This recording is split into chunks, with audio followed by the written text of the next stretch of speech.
अस्सलामुअलैकुम एवरीवन, मेरा नाम आफरीन अतहर है। I am child psychologist and founder of happy being Pakistan. हम लोग जिस तरह बच्चों को इन्वॉल्व करना चाहें और हम इसको नहीं इन्वॉल्व कर पाते, उसकी बहुत बड़ी वजह यह है कि we don't know how to engage children in play activity. Play is a very important tool जिसके ज़रिए हम बच्चों को बहुत सारे सोशल स्किल्स, लाइफ स्किल्स, इसके अलावा करिकुलम के कॉन्सेप्ट सिखा सकते हैं। मिसाल के तौर पे मैथमेटिक्स, कलर्स के कॉन्सेप्ट, अल्फ़ाबेट्स के कॉन्सेप्ट या फिर कंस्ट्रक्शन रिलेटेड कॉन्सेप्ट, हम बहुत सारी चीज़ें बच्चों को सिखा सकते हैं, but we don't know how to do it. उनमें से एक बहुत इम्पॉर्टेंट और बहुत इफ़ेक्टिव मीडियम है जिसमें हम डो मेकिंग के ज़रिए बच्चों की पर्सनैलिटी असेसमेंट भी करते हैं और बच्चों को एंगेज करके कुछ ना कुछ लर्निंग अपॉर्चुनिटी भी प्रोवाइड कर सकते हैं। तो आज मैं आपके साथ डिस्कस करूँगी कि हम डो के ज़रिए बच्चों को क्या क्या सिखा सकते हैं, और वी एज आ साइकोलॉजिस्ट और चाइल्ड केयर प्रोफेशनल या पेरेंट्स टीचर्स के मोड पे अगर हम हों तो हमें बच्चों के साथ डो के ज़रिए उनकी असेसमेंट कैसे करनी है और उनकी पर्सनैलिटी डेवलपमेंट में हम डो प्ले के ज़रिए कैसे बच्चों को एंगेज कर सकते हैं। So let's get started. अब सबसे पहले इम्पॉर्टेंट चीज़ ये है कि हम बच्चों को एंगेज करें किसी भी एक्टिविटी में। बच्चे क्योंकि जब लर्निंग फेज पे होते हैं, ख़ासतौर पे फ्रॉम एज 3 to 8 या 10 तक, उस टाइम बच्चों के इनिशिएटिव की जो कैपेसिटी होती है कि हर चीज़ को वो चेक करना चाह रहे होते हैं कि ये कैसे होगी, उनकी नीड फॉर एक्सप्लोरेशन बहुत ज़्यादा होती है। तो अगर बच्चों को हम किसी ऐसी एक्टिविटी में एंगेज करेंगे जिसमें बच्चे खुद इन्वॉल्व हों और वो खुद चीज़ कोई बनाएं और उसको मॉडिफाई करें, तो उसमें बच्चे बहुत ज़्यादा इनिशिएटिव उनका बहुत ज़्यादा स्ट्रॉन्ग हो जाता है, वो ऑटोनमस हो जाते हैं, इंडिपेंडेंट होते हैं और ट्रस्टवर्दी इन्वायरमेंट परसीव करना शुरू कर देते हैं। तो एक छोटा, बहुत सारे डो बनाने के तरकीबें हैं जिसमें कुछ कुक्ड डोज भी होते हैं और कुछ अनकुक्ड डोज भी होते हैं। एक जो मैं कुकिंग या मेकिंग ऑफ डो का मैं आपको तरकीब बताऊंगी, जो सिंपल क्ले भी जिसको हम कह सकते हैं, जिसके अंदर कुछ मिनिमम सी चीज़ें चाहिए। बेकिंग सोडा, कॉर्न स्टार्च चाहिए आपको, और गर्म पानी चाहिए, नीम गर्म पानी, और डैम्प तौलिया चाहिए। सबसे पहले आपने क्या करना है कि इन सब चीज़ों को मिलाना है और फिर उसके बाद उसको गर्म पानी से मिक्स करना है, एक मिक्सचर सा बना लेना है, उसको फेंट लेना है, एंड देन फिर आप उसको डैम्प क्लॉथ से कवर कर दें।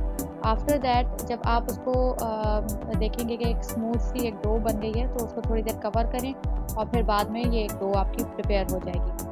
उसके बाद आपने अगर इसके अंदर कलर्स ऐड करने हैं तो फिर आप डोज के डिवीजन कर लें और उसमें मुख्तलिफ कलर्स ऐड करके और बच्चों को इन्वॉल्व करें डिफरेंट चीज़ें बनाने में।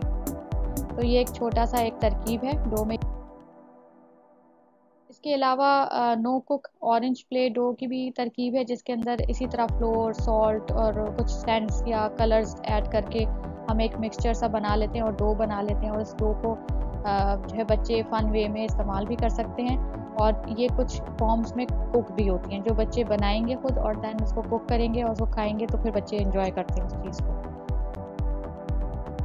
मिसाल के तौर पे एक और तरीका है डो बनाने का जिसको इलास्टिक डो कहा जाता है, जिसके अंदर फ्लोर या मैदा इस्तेमाल होता है और उसको इसी तरह पानी के साथ मिला लेते हैं और उसका अच्छी सी जो है वो एक डो बना लेते हैं और उसके अंदर मुख्तलिफ कलर्स डाल के आप उसको यूज़ कर सकते हैं, लेकिन ये लॉन्ग टर्म नहीं होता। इसी तरह ब्रेड डोज भी होते हैं जिसमें ब्रेड के साथ जर्मन ग्लू को मिक्स करके और उसका एक डो बना लेते हैं और उसको आपने कवर करना है प्लास्टिक कवर पेपर के अंदर या शॉपिंग बैग के अंदर, ताकि वो ख़राब ना हो और वो देर पा हो। इस तरह की मुख्तलिफ डोज आप बना सकते हैं। या gingerbread play dough, gingerbread man एक बहुत मज़े का करैक्टर है जो बच्चे इंजॉय करते हैं, उसको आप ये वाली जो तरीका है इसमें आप इसको डो को पका के और फिर बच्चों को एंगेज कर सकते हैं। मगर ये वाली जो जिंजर ब्रेड डो है वो अक्सर बड़े बच्चों की एक्टिविटी है। इलास्टिक डो या कॉर्नफ्लोर डोज या फिर जिस तरह मैंने ब्रेड डो का बताया, वो आप छोटे बच्चों को भी इसमें इन्वॉल्व कर सकते हैं क्योंकि इसमें फायर का इन्वॉल्वमेंट नहीं है। तो बच्चों को सेफेस्ट गेम्स में और प्लेस में इन्वॉल्व करें।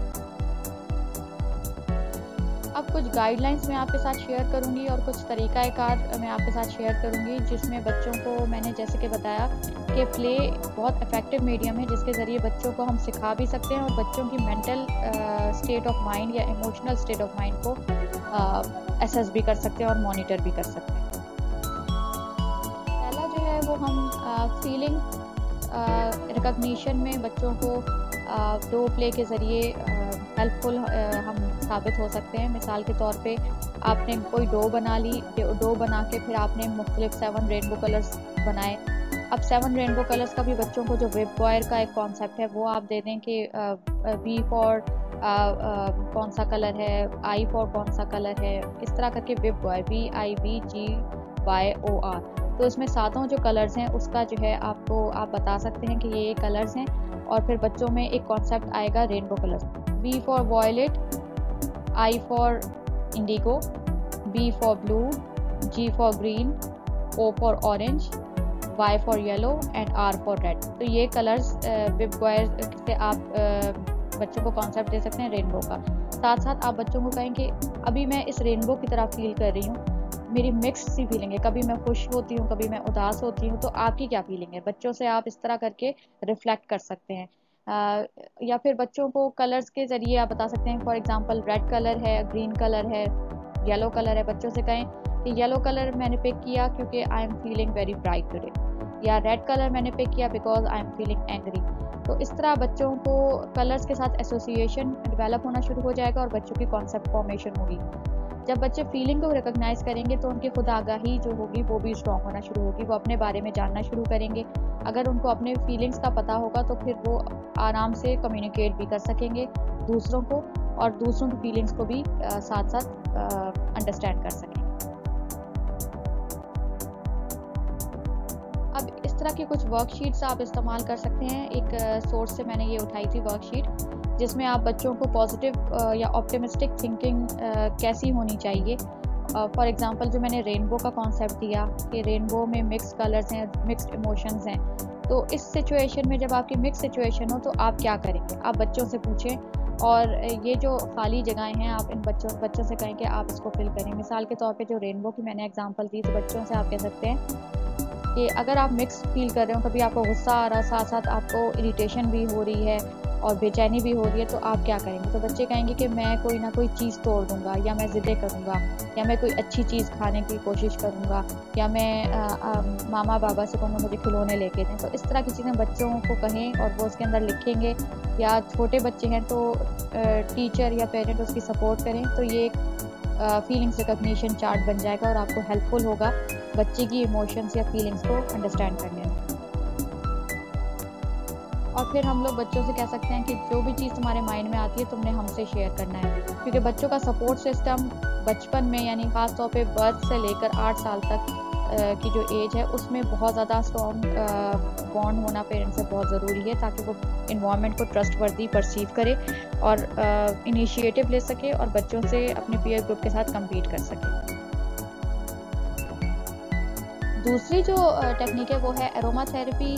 प्ले डो ये सिंपली एक थेरेपी है जिसमें डोज के साथ मुख्तलिफ अच्छी फ्रेगनेंसेस को ऐड किया जा सकता है। मिसाल के तौर पे मैं लेवेंडर और पेपरमिंट को ऐड कर लेती हूँ, या फिर आपको जो खुशबू पसंद है उसकी कुछ ड्रॉप्स आप डोज के अंदर डालें। बच्चों से कहें कि उससे खेलेंगे, जब बच्चे खेलेंगे और एक एरोमा आएगा तो एक रिलैक्सेशन की और सूदिंग की एक फीलिंग या एहसास में होगा, बच्चे उससे रिलैक्स फील करते हैं। एरोमा थेरेपी वैसे भी बड़ों के साथ तो कॉमनली यूज़ की जाती है, जिस तरह कैंडल्स में एरोमा कैंडल्स होती हैं, या इसी तरह प्ले डो को भी हम इस तरह इस्तेमाल कर सकते हैं। अब फेशियल एक्सप्रेशंस प्ले डो भी हम लोग एक गेम के ज़रिए या प्ले के ज़रिए बच्चों को फेशियल एक्सप्रेशन सिखा सकते हैं। इसमें मैं ज़्यादातर यही करती हूँ कि मुख्तलिफ डोज के स्माइलीज़ बना ली और उन स्माइलीज़ में आइज़ और लिप्स के शेप्स लेके रख लिए और बच्चों को कहा कि अच्छा ये कौन सी फीलिंग है, बच्चे बताएंगे हैप्पीनेस की। फिर मैं बच्चों से कहती हूँ कि वो डिफरेंट फीलिंग्स बनाएं और बाकी जो ग्रुप के बच्चे हैं वो फीलिंग को रिकॉग्नाइज करते हैं। तो बच्चों को फेशियल एक्सप्रेशंस को अंडरस्टैंड करने के लिए डोज को इस्तेमाल किया जा सकता है। चौथा है होम इन्वायरमेंट का कॉन्सेप्ट फॉर्मेशन, जिसमें आप बच्चों को डोज दें और बताएं कि ये आपने बाबा बनाया, ये मामा बनाई, ये आपके सिबलिंग्स हैं, ये आपके फ्रेंड्स हैं, एक फैमिली सर्कल है। बच्चों को होम का कॉन्सेप्ट या फैमिली डायनामिक्स का कॉन्सेप्ट आप डो के ज़रिए दे सकते हैं। कुछ ऐसे गेम्स भी होते हैं जिसमें बच्चों को सिखाया जाता है मुख्तलिफ कॉन्सेप्ट। मिसाल के तौर पे डोज के ज़रिए आप बच्चों से कह सकते हैं कि किचन की क्या क्या चीज़ें होती हैं। बच्चे उसमें कुकर बना सकते हैं, कबर्ड्स, टेबल, चेयर्स, इस तरह की चीज़ें बना सकते हैं जिससे बच्चों का कॉन्सेप्ट बिल्ड होगा। और इसके अंदर आप मुख्तलिफ बच्चों को चीज़ें कह सकते हैं कि बनाएं, और फिर बच्चों के कॉन्सेप्ट फॉर्मेशन होगा कि किचन में क्या क्या चीज़ें होती हैं। इसी तरह बच्चों को हम ये कह सकते हैं कि लिविंग रूम के अंदर क्या क्या होता है, सोफ़ा, चेयर, टीवी, इस तरह की चीज़ें बच्चे बना सकते हैं। या बेडरूम के अंदर क्या क्या चीज़ें होती हैं, बेड्स, कैट या कोई भी पेट एनिमल हो सकता है, डॉल्स हो सकती हैं। तो बच्चों को इनके ज़रिए कॉन्सेप्ट फॉर्मेशन होगी कि होम कॉर्नर में क्या चीज़ें आ सकती हैं। इसी तरह मेडिकल स्टोर कॉर्नर में क्या चीज़ें आएंगी, स्टेशनरी में क्या आ सकती हैं। तो बच्चों को कॉन्सेप्ट फॉर्मेशन के लिए हम ये 2 की एक्टिविटी कर सकते हैं। फिर है फीलिंग फ्रस्ट्रेशन। बच्चों के अंदर जो फ्रस्ट्रेशन और एंगर का आंसर होता है, वो बहुत ज़्यादा मेरे पास ऐसे केसेस आए कि टीचर्स या पेरेंट्स को समझ नहीं आती कि बच्चों के एंगर आउटबर्स्ट को कैसे डील करें। उसके लिए ये ज़रूरी है कि बच्चों की एंगर को मॉनिटर किया जाए या फाइंड आउट किया जाए कि उसकी क्या रीज़न है। जब बच्चों की कैथारसिस नहीं होती तो फिर वो इस तरह के आउटबर्स्ट ऑफ एंगर या ऐसी एंगर या गुस्सीला रवैया बच्चे बना लेते हैं कि वो कंट्रोल नहीं हो पाता। तो इस तरह की अगर आप एक्टिविटीज़ करेंगे, बच्चों के साथ डिस्कस करेंगे, उनसे उनकी फीलिंग्स शेयर करेंगे, तो फिर बच्चों में ये एंगर आउटबर्स्ट की टेंडेंसी आहिस्ता आहिस्ता कंट्रोल होना शुरू हो जाएगी। तो हम लोगों को चाहिए कि हम इस तरह की एक्टिविटीज़ बच्चों के साथ करते रहें और उनको एंगेज रखें। और play dough is a very effective way या टूल जिसके ज़रिए हम बच्चों को एंगेज कर सकते हैं। मैंने अपने एक्सपीरियंस में ये देखा, इवन क्लिनिकल एक्सपीरियंस में भी, और मेरे मुख्तलिफ सेशन जो मैं बच्चों के साथ सोशल स्किल्स पे करवाती हूँ उसमें भी, जब मैंने बच्चों को डो के साथ इन्वॉल्व किया तो बच्चों ने बहुत उसको एंजॉय किया और उन्होंने इनिशिएटिव लिए। और फिर जब उन्होंने पेरेंट्स को इन्वॉल्व किया, जिन पेरेंट्स ने उनके साथ मिल के वो एक्टिविटीज़ की, तो वो लॉन्ग टर्म एक्टिविटी हुई और बच्चों का एक अच्छा बॉन्ड डेवलप हो गया। Nurturing care and environment build हो जाए अगर फैमिली में between parents and their children, तो फिर बच्चे जब एज एडल्ट अपनी इसी चीज़ को आगे फॉरवर्ड करेंगे और होपफुली उनके लिए बहुत अच्छा एक सोर्स बनेगा कि वो आगे इस चीज़ को ट्रांसफ़र कर सकें। अब मैं आपके साथ कुछ और भी इंशाल्लाह एक्टिविटीज़ शेयर करूँगी। यू कैन कमेंट बिलो आप कौन कौन सी और एक्टिविटीज़ चाहते हैं या चाहती हैं कि मैं बच्चों के एंगेजमेंट के कौन कौन सी फर्दर हेल्दी एक्टिविटीज़ शेयर करूँ। So stay tuned with us. Thank you.